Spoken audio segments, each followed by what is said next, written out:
itong bakuna eskwela ay ang kanyang hangarin nga po ay ma-prevent no, itong mga sakit na pwede namang maagapan kung tayo po ay magpapabakuna. Kayo na po magkwento, ano ba itong mga sakit na pwede po makuha na hindi na dapat pong makuha at pwede pang ikamatay kung tayo po ay magpapabakuna?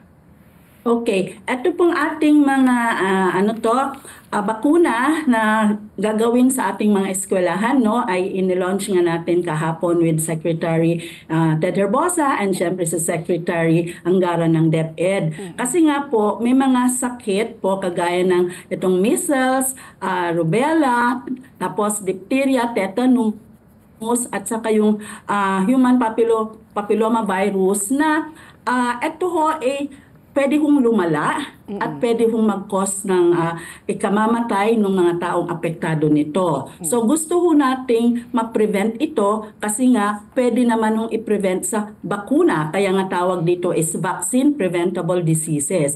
At yun ho kasing mga age group most commonly affected po nito ay nandoon po sa ating mga age group na nasa grades 1, grade 7, ito po yung MRTD at saka yun namang sa HPV ay para sa grade 4. Okay, so nakipagtulungan po kami sa DepEd kasi nga po yung target population natin is nandoon sa eskwelahan. Yung time na madalas sila sa eskwela, kaya mas madali po natin silang ma-cover. Ayun po. Okay. So ang target nga maabot po ang nasa 5 milyong estudyante daw, kabataan nationwide, no? So approximately 1.8 million students para sa measles, rubella, tapos around 2 million para doon sa typhoid ba, yun, no? And diphtheria.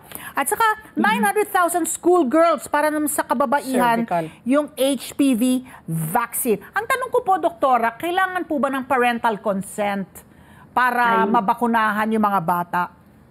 Yes po.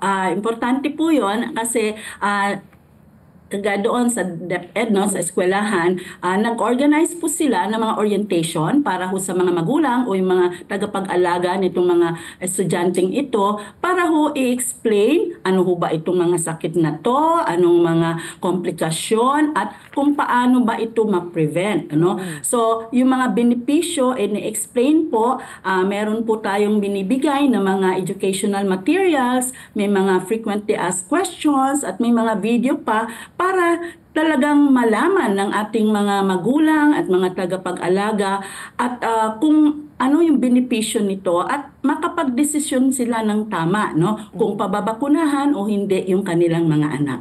So voluntaryo po ito kasi kailangan mo nilang mag-sign ng consent bago po bakunahan yung kanilang mga anak.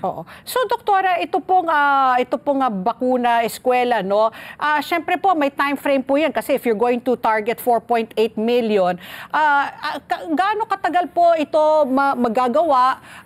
Meron ba tayong sapat na mga medical workers po na iikot po sa mga or yung mga school nurses po ang magbabakuna po dito sa mga bata na ito? Paano po ang implementasyon?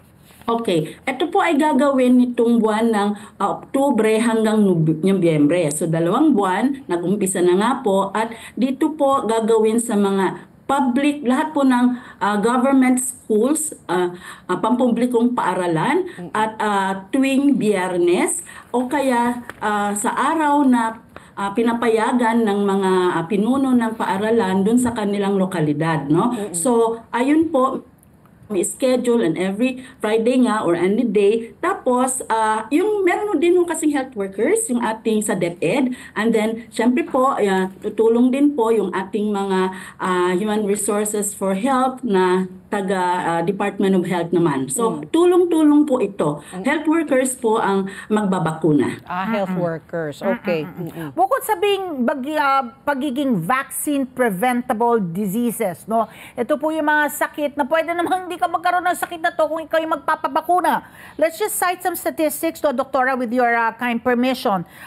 January 1 to September 14, 3,356 cases of measles and rubella.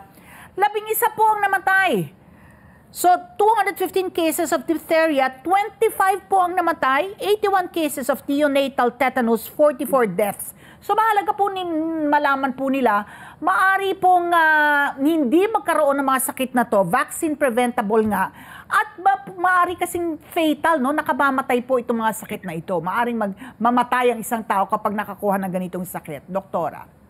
Ayun nga po, no? Kasi talagang nagkakaroon ng mas malubhang komplikasyon pag nagkaroon itong mga sakit na to, at yun ang pwedeng ikamatay nga ng taong apektado. So, yun po yung gusto nating i-prevent. Kasi ang bakuna dito sa mga sakit na to, base po sa mga pagsusuri, pag-aaral ng ating mga eksperto, ang bakuna po para dito ang nakita pa rin na pinakamaganda, pinakamabisang preventive measure po para hindi na magkasakit nitong mga sakit na to, yung measles, rubella, tetanus, diphtheria, at pati yung sa HPV, no? So, kaya namang i-prevent bakit hindi natin i-prevent? And then, if and when man, kasi pwede pa rin silang magkasakit, hindi na ho ganun kagrabe. Kasi meron po silang immunity. At ang maganda po dito, no, kasi kaya nga sa isang classroom, kapag nabakunahan natin, majority nun, magkakaroon tayo ng herd immunity, mga 95%. So, kung meron magkaroon pa ng sakit na yon, dyan sa klase na yan, no, yung transmission can be prevented dun sa mga ibang mga estudyante. Kasi, ano ba to, yung nagkaroon na sila ng immunity, herd immunity, so ma-prevent yun. So, syempre, mapapanatili ang kalusugan at protection ng buong klase. Kasi sabi nga nila, ang isang kaso daw, average of 16 ang pwede nilang, lalo sa measles, no, na pwedeng mahawa. So, malaking tulong talaga ito.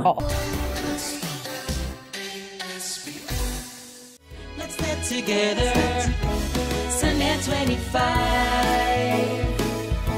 Sunnet 25.